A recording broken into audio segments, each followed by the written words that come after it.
Excellence, général d'armée, Assimi Goïta, président de la transition, chef de l'État, chef suprême des armées, honorable général de corps d'armée, Malik Diaw, président du Conseil national de transition, mesdames et messieurs les membres du gouvernement, mesdames et messieurs les présidents des institutions de la République, messieurs les anciens premiers ministres, monsieur le grand chancelier des ordres nationaux, monsieur le chef d'état-major général des armées, Excellences, mesdames et messieurs les ambassadeurs, les chefs de mission diplomatique accrédités auprès de la République du Mali,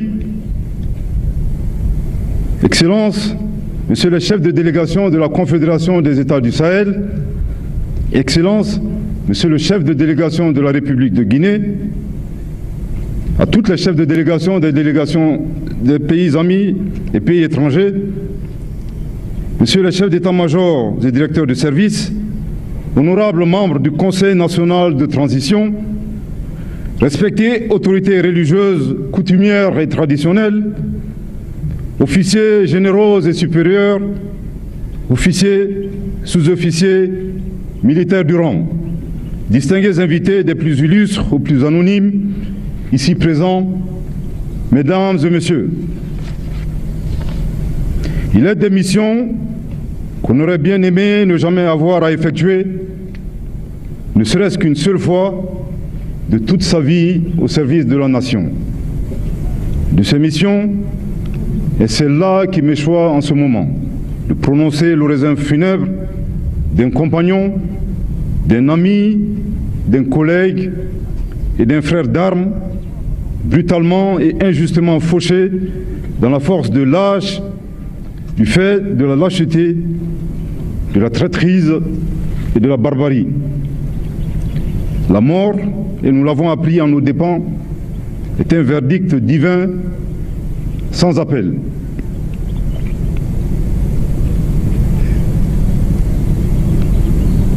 Mais face à certaines morts, dans l'incapacité de transiger avec notre Créateur, nous n'avons d'autre choix que de nous interroger.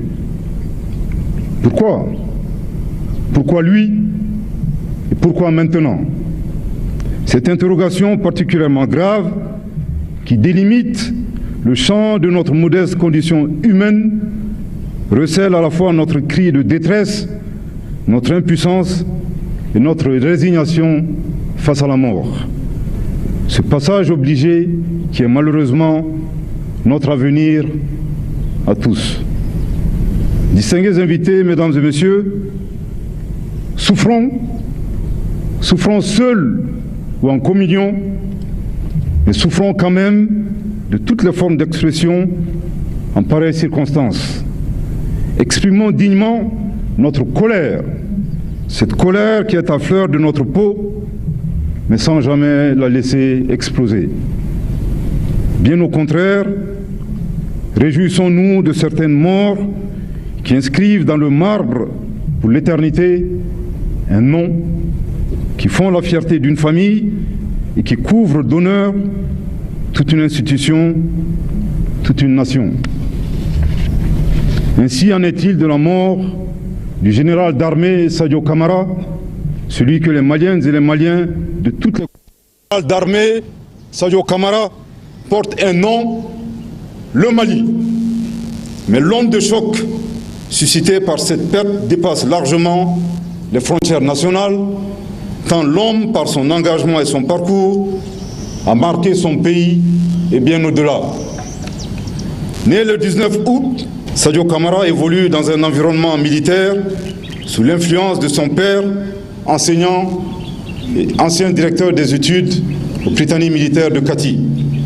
Il intègre cette prestigieuse école où il obtient le baccalauréat en série sciences biologiques terminales en 1999. C'est dans ce cadre qu'il développe une vocation précoce pour le métier des armes.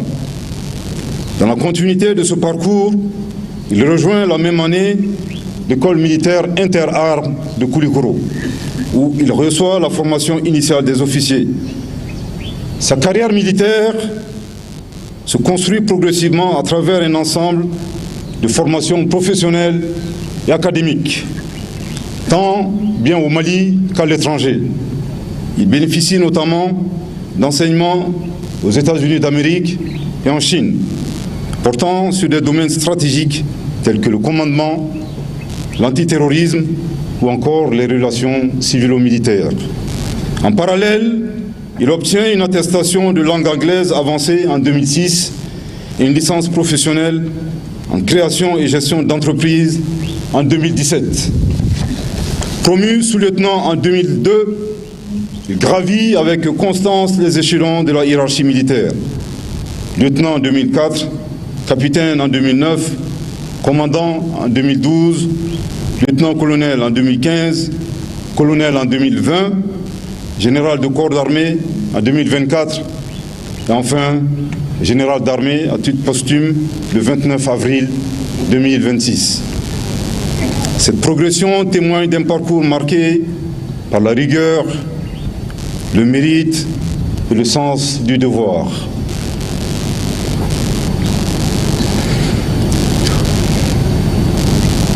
Tout au long de sa carrière, le général Camara occupe de nombreuses fonctions opérationnelles et de commandement.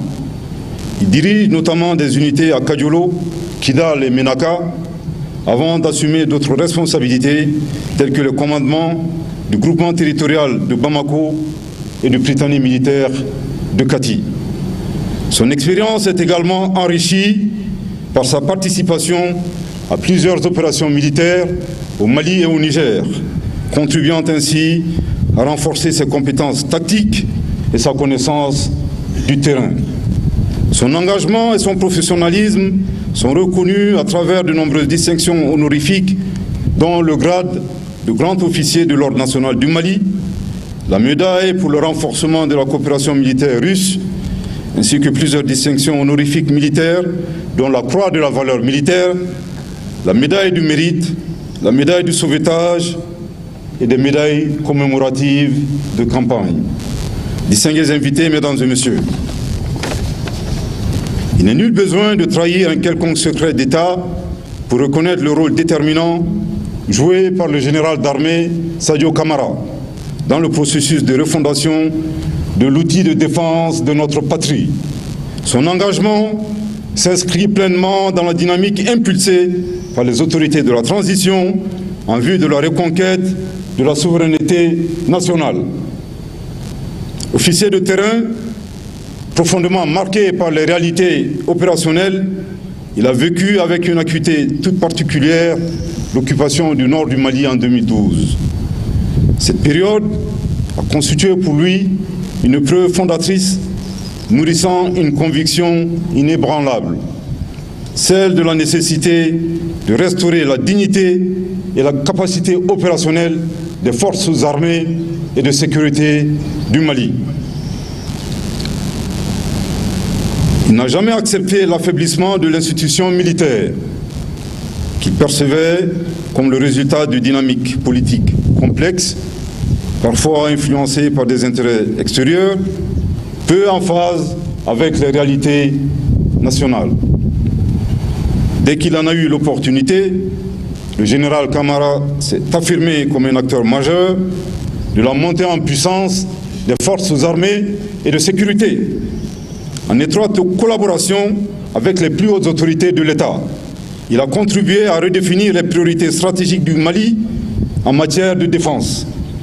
Progressivement, il s'est imposé comme l'une des figures les plus emblématiques de la lutte pour la reconquête de la souveraineté pleine et entière du Mali. Sa personnalité, à la fois modeste, mais déterminée à marquer l'opinion publique. Sa présence, sobre et constante, incarnait une volonté ferme de restaurer la paix et de lutter sans relâche contre les menaces sécuritaires. Pour de nombreux citoyens, il représentait cette constance dans l'effort, cette résilience face à l'adversité et cette fidélité indéfectible à l'intérêt national.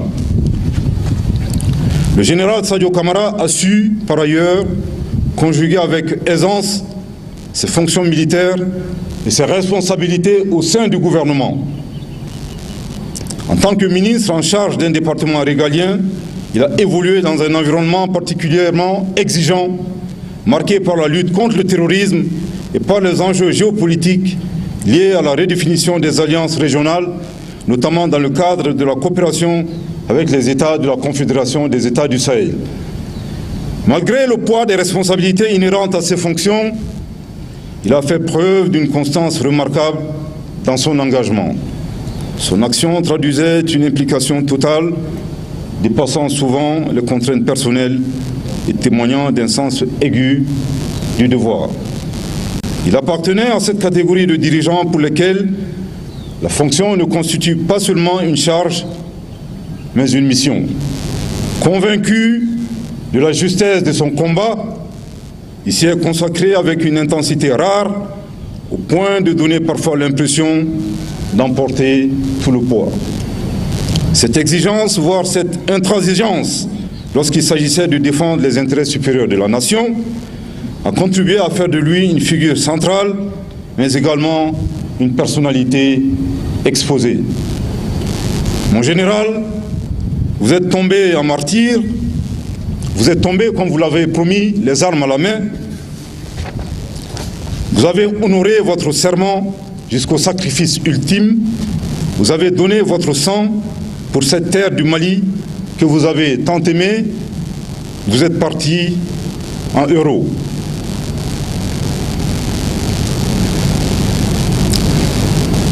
D'ailleurs, depuis l'annonce de la nouvelle de votre disparition, les messages de condoléances, de sympathie et de compassion nous parviennent du monde entier. Des diasporas maliennes et africaines, des amis du Mali et de l'Afrique des libertés, des mouvements panafricanistes, des célébrités et des anonymes, des artistes dont des œuvres chantées envahissent déjà la toile. Qu'ils soient remerciés pour cet élan de solidarité que nous apprécions à sa juste valeur. Officiers généraux, officiers, sous-officiers militaires du rang des forces armées de sécurité, jeunesse du Mali, plus que jamais, l'heure est à la mobilisation et à la cohésion. Le serment que nous avons prêté de défendre la patrie au prix de notre sang nous commande aujourd'hui un sursaut national et une union sacrée autour de notre pays que nous aimons plus que tout au monde pour faire échec à la forfaiture et au dessein maléfique des ennemis de notre nation. Ceux qui attaquent nos garnisons, nos domiciles, nos lieux de culte, les symboles de l'État et tentent d'asphyxier notre économie ne cherchent rien d'autre que l'effondrement de notre patrie. Pour arriver à cette fin, il s'allie à des ennemis de l'intérieur et de l'extérieur qu'il nous faut vigoureusement débusquer, dénoncer et anéantir. Cette mission n'est pas au-dessus de nos forces. Nous ne céderons pas à la peur. Notre pays, notre région, le Sahel, malgré l'adversité, reste debout, uni et déterminé à aller de l'avant, n'en plaise à ses ennemis. Mon général, ta mort sera enseignée à tes cadets dans toutes nos écoles militaires, afin que ton exemple de dévouement et de générosité serve de boussole à tous ceux qui embrasseront le métier des armes. Certes, le général Sadio Camara n'est plus de ce monde, cela nous attriste et nous bouleverse profondément. Mais son idéal sera porté par des millions, voire des dizaines et des centaines de millions de femmes et d'hommes, de jeunes et d'aînés à travers le Mali, la Confédération des États du Sahel, l'Afrique et le monde entier. Distingués invités, mesdames et messieurs, le général Sadio Camara n'avait pas un ministère religieux, à l'image d'un imam, d'un prêtre ou d'un pasteur. Toutefois, notre frère d'armes était un érudit, un ascète et presque un saint homme. Tous ceux qui le connaissent savent qu'il lisait régulièrement le Saint-Coran. Sa grande humilité et sa propension naturelle à rendre service à son prochain avaient trouvé un terrain d'expression sur le plan religieux. Discrètement mais régulièrement, le ministre d'État Sadio Camara a apporté un soutien à la construction et à la rénovation de plusieurs lieux de culte dans notre pays. En bon musulman, il évitait soigneusement que son état d'âme entache la qualité des interactions qu'il avait avec ses collaborateurs, ses collègues ou toute autre personne. Tel était le ministre d'État, ministre de la Défense et des Anciens combattants, le général d'armée Sadio Camara. Soucieux de répandre des ondes positives autour de lui, nous restons convaincus d'une chose, que l'homme était injuste, qu'une grande récompense attend dans le Saint Paradis. Mon général, tu as été cet homme de mission aux qualités irréprochables sur le plan éthique, professionnel, opérationnel et humain. Au-delà de tes fonctions, tu te distingues par des qualités humaines et des valeurs, intégrité, loyauté, courage, sens de la justice et respect de la dignité humaine. Officier de terrain et homme d'État, tu incarnes une figure de discipline et d'engagement au service de la nation. L'année 2020 marque un tournant dans ton parcours. Dans un contexte de crise nationale, tu t'engages aux côtés d'autres militaires dans la refondation de l'État. À partir de ce moment, tu t'imposes sur la scène nationale comme une personnalité marquante, suscitant respect et admiration par ton calme, ta discrétion et ta détermination.